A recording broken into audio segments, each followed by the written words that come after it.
Starting with the name of Allah, the most merciful, the most gracious. I would like to greet you all with Islamic greetings. Assalamu alaikum wa rahmatullahi wa barakatuh.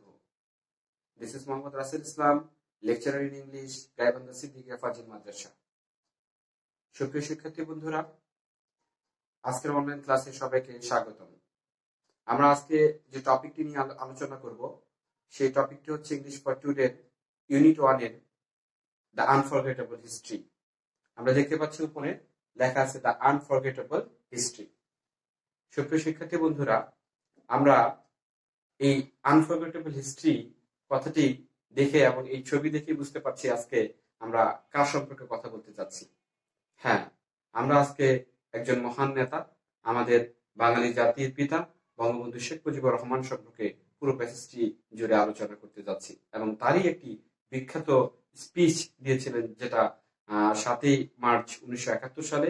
সেই স্পিচটি নিয়ে আমরা পুরো ক্লাসের আলোচনাটি করব। সুপ্রিয় শিক্ষার্থী বন্ধুরা, আমরা আজকে প্রথমে যে বিষয়টি আলোচনা করব সেটা হচ্ছে বঙ্গবন্ধুর জীবন নিয়ে কিছু আলোচনা জেনে নিই। প্রথমেই আমরা দেখতে পাচ্ছি বঙ্গবন্ধু শেখ মুজিবুর রহমানের জন্ম তারিখ এখানে লেখা আছে। বঙ্গবন্ধু শেখ মুজিবুর রহমান গ্রহণ করেছিলেন মার্চ 17, 1920 টঙ্গিপাড়া। হ্যাঁ, গোপালগঞ্জ জেলার টঙ্গিপাড়া গ্রামে 1920 সালে 17 মার্চ বঙ্গবন্ধু শেখ মুজিবুর রহমান জন্মগ্রহণ করেন। বঙ্গবন্ধু শেখ মুজিবুর রহমান এর পিতা ছিলেন শেখ লুৎফর রহমান এবং মাতা ছিলেন সায়রা খাতুন। আমরা বঙ্গবন্ধু শেখ মুজিবুর রহমানের স্ত্রীর নাম এখানে জানতে পারবো। এখানে লেখা আছে শেখ ফজিলাতুন্নেসা মুজিব এবং এখানে একটি গুরুত্বপূর্ণ সাল লেখা আছে 1938 থেকে 1975। হ্যাঁ, 1938 সাল এই বঙ্গবন্ধু শেখ মুজিবুর রহমান শেখ ফজিলাতুন্নেসাকে বিয়ে করেন এবং আমরা এখানে কয়েকটি নাম দেখতে পাচ্ছি। তার মধ্যে প্রথমে একটি গুরুত্বপূর্ণ নাম দেখতে পাচ্ছি, সেটা হচ্ছে বঙ্গবন্ধু শেখ মুজিবুর রহমানের জ্যেষ্ঠ কন্যা শেখ হাসিনা, যিনি বর্তমান আমাদের প্রধানমন্ত্রী। তারপরে আমরা আরেকটি নাম দেখতে পাচ্ছি শেখ রেহানা, শেখ কামাল, শেখ রাসেল, শেখ জামাল। আমরা জানি 15 আগস্ট বঙ্গবন্ধু শেখ মুজিবুর রহমানকে নির্মমভাবে হত্যা করা হয় এবং সেই দিন তার পরিবারের বাকি সকল সদস্য, শুধুমাত্র শেখ হাসিনা এবং শেখ রেহানা বাদ দিয়ে সবাইকে হত্যা করা হয়। আমরা এই পুরো প্যাসেজটি বঙ্গবন্ধু আমাদের এই যে একটি দেশ উপহার দিয়েছেন, এই দেশ উপহার দেওয়ার পিছনে তার যে ত্যাগ, তার যে তিতিক্ষা এবং তার যে অক্লান্ত পরিশ্রম ছিল, সেই বিষয়গুলো আমরা সবাই জানি এবং সেই বিষয়গুলো আমরা জানতে পারবো আরো ডিটেলস ভাবে যখন বঙ্গবন্ধু শেখ মুজিবুর রহমানের সেই 7ই মার্চের পুরো ভাষণটি আমরা জানবো। পুরো ভাষণটি আমরা দেখবো যে কোন কোন জায়গাগুলোতে বঙ্গবন্ধু শেখ মুজিবুর রহমান গুরুত্ব দিয়েছিলেন। তাহলেই বুঝতে পারবো যে বঙ্গবন্ধু শেখ মুজিবুর রহমান আমাদের এই দেশটিকে কতই না ভালোবেসেছিলেন। তো আমরা এই প্যাসেজটি দ্য আনফরগেটেবল হিস্ট্রি প্যাসেজটি পড়ার আগে এই প্যাসেজটির কিছু কিওয়ার্ডস জেনে নিই। আমরা আনফরগেটেবল হিস্ট্রির পুরো প্যাসেজটি অনেক বড়, তাই পুরো প্যাসেজটিকে আমরা ভাগ ভাগ করে যতদূর পারা যায় আমরা শিখতে থাকবো। তো আজকে যে অংশটুকু শিখবো সেই অংশটুকু কিওয়ার্ডস গুলোই প্রথমে আলোচনা করছি। প্রথমে এখানে আমরা একটি দেখতে পাচ্ছি ওভারফ্লোয়িং লেখা আছে। ওভারফ্লোয়িং মানে হচ্ছে উপচে পড়া বা ভরপুর হয়ে যাওয়া। তারপর আমরা পাচ্ছি গ্রিফ। গ্রিফ মানে হচ্ছে দুঃখ, খুবই কষ্ট, দুঃখ, এগুলো হচ্ছে গ্রিফ। তারপরে আমরা হচ্ছে ইম্পোর্ট। আমরা ইম্পোর্ট জানি হচ্ছে আমদানি করা। তো এখানে অনেক সময় ইম্পোর্ট অর্থাৎ হচ্ছে আশ্বাস দেওয়ার ক্ষেত্রে ইম্পোর্ট হয়। তারপর আমরা কপ উইথ মানে হচ্ছে তাল মেলানো। তারপরে আমরা এটে উঠা। তারপরে আমরা দেখতে পাচ্ছি এ ওয়াশ মানে হচ্ছে কোনো কিছু ভাসিয়ে দেওয়া, এরকম অ্যাসেম্বলি, সভা। তারপর আরেকটা শব্দ দেখতে পাচ্ছি ড্রাফট মানে হচ্ছে খসড়া বা অনুলিপি। তারপরে কনস্টিটিউশন, সংবিধান। এখানে পরবর্তীতে আরেকটি আছে রিগ্রেট মানে হচ্ছে অনুতাপ। ট্রাজিক মানে হচ্ছে খুবই কষ্টকর, যেটা করুণ, যে ঘটনা সেটা হচ্ছে ট্রাজিক অর্থাৎ করুণ।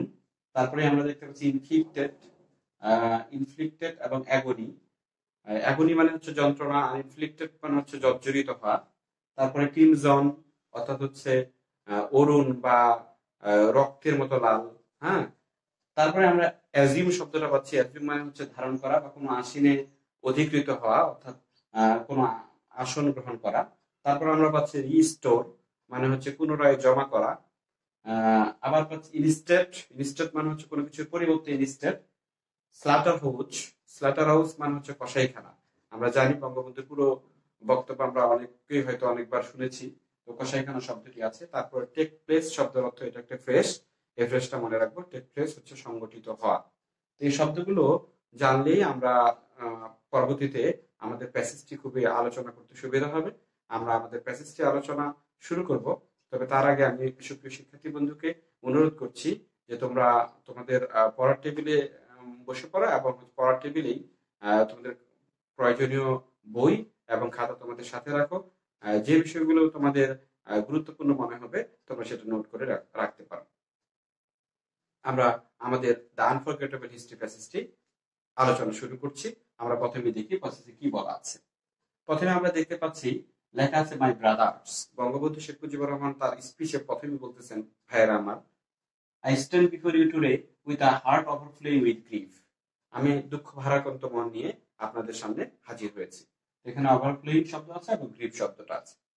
তারপরে আমরা পাচ্ছি you are fully aware of the events that are going on and understand their import.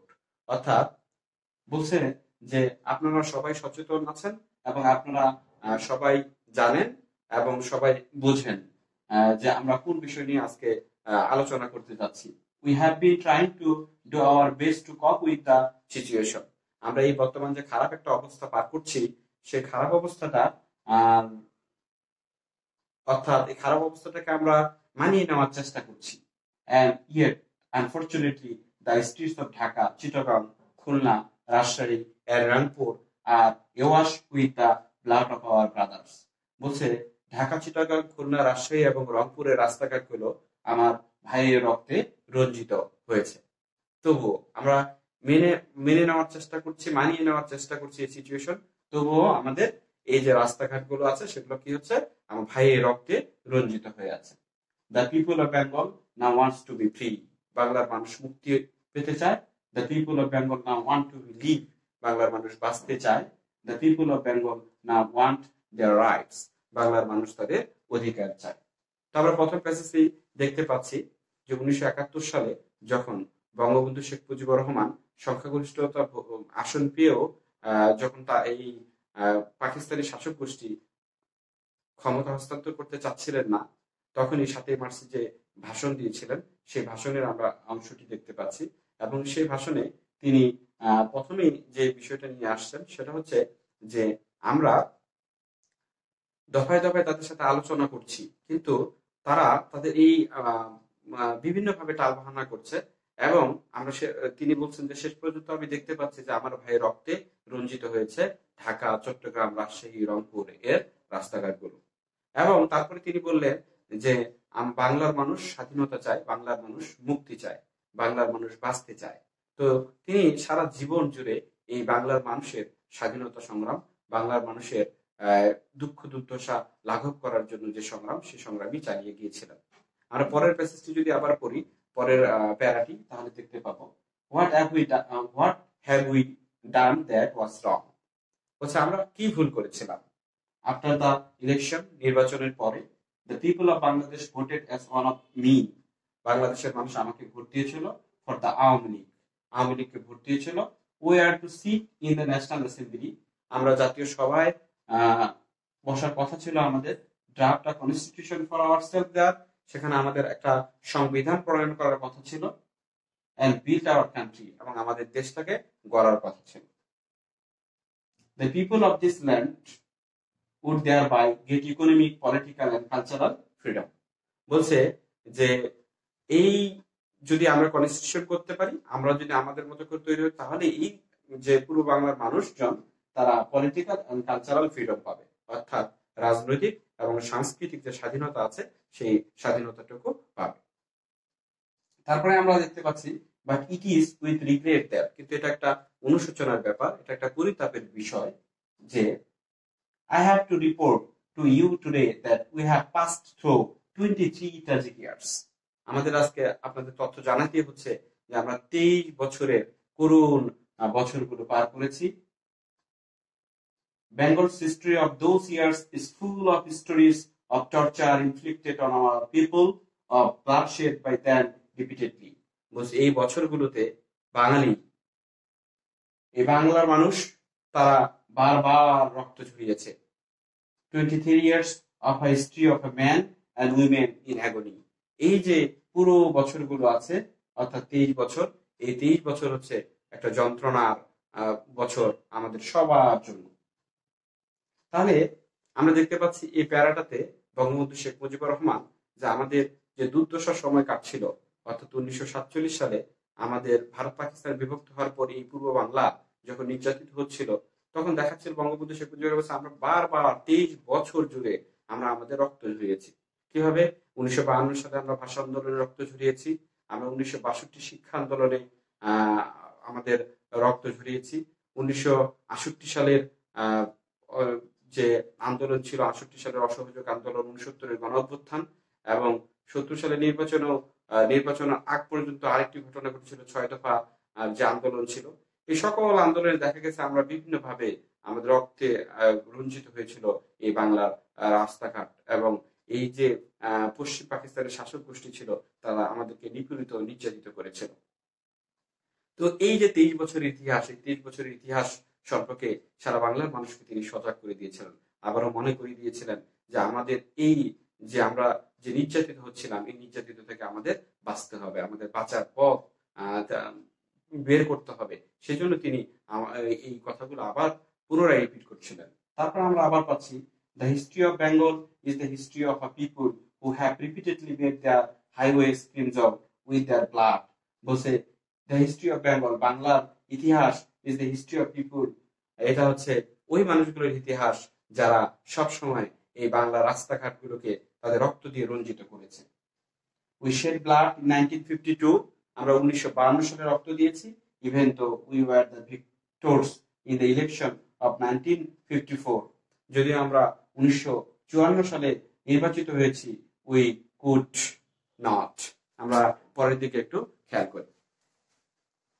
We could not form a government then, আমরা তখনও একটা সরকার নির্বাচিত সেখানে করতে পারিনি। 1954 সালে সংখ্যাগরিষ্ঠ ভোট পাওয়ার পরেও আমরা সেই সরকার নির্বাচিত করতে পারিনি। তারপরে বলছে in 1958 সালে Ayub Khan declared martial law, Ayub Khan martial law ঘোষণা করেছিলেন to enslave us for the next 10 years, পরবর্তী 10 বছর আমাদেরকে যাতে করে দাস করে রাখা যায়, অর্থাৎ আমরা দাস হয়ে থাকি, ওনারা যেভাবে বলবে সেভাবেই চলি, নির্যাতিত হই সেরকম করে। তারপরে দেখা যাচ্ছে পরবর্তী 1966 when we launched the 6-point movement, our boys were shot dead on June 7. আমরা 7 জুন যখন আমরা 6 দফা দাবি ঘোষণা করলাম, তখন আমাদের কিছু বালককে কি করা হলো, অর্থাৎ তাদের উপর গুলি চালানো হলো। তারপর when after the movement of 1969 Ayub Khan fell from power and Yahya Khan assumed the reins of the government, he declared that he would give us a constitution and restore democracy. We listened to him. বলছে যখন 1969 সালে আইয়ুব খান পদত্যাগ করলেন এবং ইয়াহিয়া খান এই ক্ষমতা দখল করলেন, তখনই তারপর দেখা যাচ্ছে যে তিনি আসলেন এবং ঘোষণা করলেন যে তিনি ডেমোক্রেসি আবার ফিরিয়ে আনবেন, এবং আমরা তার কথা শুনলাম। Lot has happened since then and elections have taken place. অনেক কিছু ঘটে গেল এই সময়গুলোতে, এবং সেখানে ইলেকশন অর্থাৎ নির্বাচন সংগঠিত হলো। I have made President Yahya Khan, I have made a request to him not only on behalf of Bengal. বলছে আমি প্রেসিডেন্ট ইয়াহিয়া খানের সাথে সাক্ষাৎ করলাম, I have made a request, তাকে একটা অনুরোধ করলাম to him, তাকে not only on behalf of Bengal, বাংলার পক্ষেই শুধু নয়, but also as the leader of the party which has the majority in Pakistan, পাকিস্তানের সংখ্যাগরিষ্ঠ একজন নেতা হিসেবে আমি তাকে অনুরোধ করলাম। I said to him, আমি তাকে বললাম, কি বললাম, you must hold the session of the National Assembly on January 15. 15 জানুয়ারি আপনি জাতীয় সভা ডাকেন, but he did not listen to me, কিন্তু সে আমার কথা শুনলো না। He listened to Mr. Bhutto instead, তার পরিবর্তে সে ভুট্টোর কথা শুনলো। At first he said that the meeting would take place in the first week of March. প্রথমে তিনি বলেছিলেন মার্চের প্রথম দিকে মিটিংটি উদযাপিত হবে। উই সেইড, আমরা বলেছিলাম, ফাইন, ভালো, we will be taking our seats in the assembly then, আমরা তখন আমাদের অ্যাসেম্বলিতে যোগ দেব। I said we will carry out our discussion, আমি বলেছিলাম আমরা আমাদের আলোচনা চালিয়ে যাব ইন দ্য অ্যাসেম্বলি, ওই সভায়। I went so far as to say that if anyone came up with an offer that was just, even though we were in the majority, we would agree to that offer. বলছে যে যদি একটা মানুষও একটা যুক্তি কথা বলে, আমরা মেজরিটি থাকা সত্ত্বেও আমরা ওই যুক্তি কথাটি মেনে নেব। Mister Bhutto came here, mister Bhutto এখানে আসলেন। He carried out discussion with us, সে আমাদের সাথে আলোচনা চালিয়ে যাচ্ছিলেন। He had said that the doors of negotiation had not been shut and that there would be further এর পরেই দেখা যাচ্ছে এখানে লিখছি negotiations। বলছে যে এই আলাপ আলোচনা থেমে যাওয়া নয়, আমরা পরবর্তীতে আরো আলোচনা চালিয়ে যাব। I then had talked with other leaders, তখন আমি অন্য নেতাদের সাথে কথা বলবো। I said to them, আমি তাদেরকে বলেছিলাম, come and sit down with us, তারপর আবার বলছিলাম যে আসেন, বসেন, আমাদের সাথে আলোচনা করেন। Let's create a constitution, চলেন একটা কনস্টিটিউশন তৈরি করি for ourselves, আমাদের জন্য, through discussion, আলোচনার মাধ্যমে। But Mr. Bhutto declared that if West Pakistan members came here, the assembly would end up as a slaughterhouse. He claimed that whoever came here would be slaughtered. He said that if anyone showed up here, all shops from Peshawar to Karachi would be shut down.